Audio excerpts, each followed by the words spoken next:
Hi, I'm Frank Cordova, and today I will be reviewing Stephen Fried's book Appetite for America and the documentary Harvey Girls, Opportunity Bound by Katrina Parks. Fred Harvey was an Englishman that came to America in the 1850s. Like so many immigrants, he needed a job, but little did he know that his job at Smith & McNeil's would be the start of his entrepreneurial education. He worked his way up the ladder from dishwasher to line cook and learned many important business principles that would guide him and his sons for several generations. In 1865, he became a sales agent for the North Missouri Railroad, where his travels would provide him the social and monetary capital and experience that would serve him well on his continued quest to improve his business acumen. More importantly, Fred Harvey would be exposed to the deplorable food and service that was common with train travel. This is where he would take advantage of a much-needed service in the market, a cuisine upgrade. The beginning of what would become an empire would come from the partnership with the superintendent of the Santa Fe Railroad, Charlie Morris, around 1876. It wasn't long before the Santa Fe put Fred Harvey in charge of more restaurants and later hotels as the railroad expanded. Like any good businessman, Fred and Ford Harvey built important relationships with the wealthy elite, powerful political figures, and later on Hollywood, which catapulted the brand name nationwide. The Harveys' brilliant brand extension from food to hotels, tourism, and books allowed the company to always be on the minds of consumers. This and Harvey's renowned reputation for quality, hospitality, and style allowed the company to become more than a product. They became a beloved icon, a feat only a few companies have been able to do even today. While I would agree that Fred Harvey did have an amazing entrepreneurial spirit, creative innovation, and vision beyond his years, this book is little more than fun fact trivia. According to a world-leading expert on business strategy, Gary Hamel, most of the tools and techniques of modern management were invented not long after the American Civil War.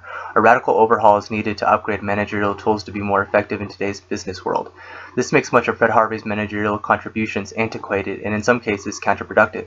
In contrast, the marketing techniques are still very relevant but are largely ubiquitous and greatly improved. Despite this, at least some thanks should be given to the Harveys for showing America that our culture, food, and land should also be admired, and for making tourist sites like the Grand Canyon available to the public, a site that has grown in popularity since its opening and has had about 4.5 million visitors since 1992. So while the Harveys' legacy has all but been forgotten, the contributions live on for better or worse.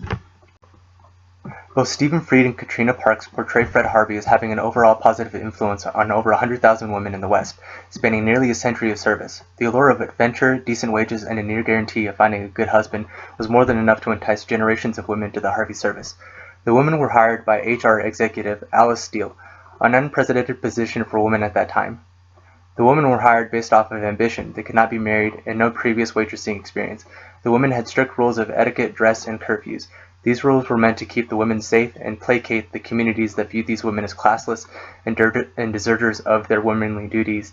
Despite these social stigmas, the Harvey Girls, as they came to be known, did manage to go down in history as helping to tame the West. It would be easy to criticize these opportunities for women as being menial by today's standards. I would argue that these small steps were an amazing accomplishment for that time, regardless of the motives. Breaking social norms is usually met with enough public outcry to keep perpetuating mores. Couple this process with a large group of women leaving their homes, and the backlash could have ruined Fred Harvey. Instead, women were allowed more freedom, and the Harvey Company was able to capitalize on two of her most primal desires, eating and sex, creating a fantasy around the Harvey Girls that really spoke to a mostly all-male Wild West. One explanation for this clemency might be due to what psychologist Edwin Hollander calls idiosyncrasy credits, the positive impression that accumulates in the minds of group members and grants that member a license to deviate from social norms. Fred Harvey was providing such a much-needed service along the railroad that it might have caused people to temporarily look the other way. Of course, it would take a considerable amount of time for America to accept women in the workplace permanently, but with their foot in the door, it would only be a matter of time. While Fried makes several efforts to convey Fred Harvey's disgust of racial discrimination, the actions of the company and some of their managers tell a very different story. First, Tom Gable's displacement of African American workers for white women might have helped women, but Fried makes no mention of Fred Harvey retraining or relocating these workers to other Harvey enterprises. It seems as though once the African Americans were out of sight, it was all too easy to put them out of mind.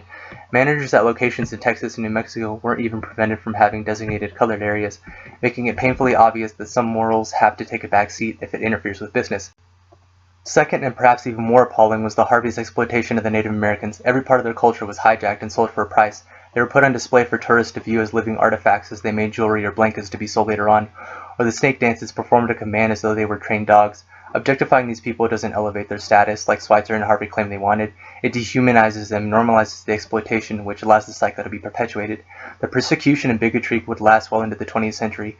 It wouldn't be until 1978, with the passage of the American Indian Religious Freedom Act, that the Native Americans would even be allowed to openly exercise their religious freedoms.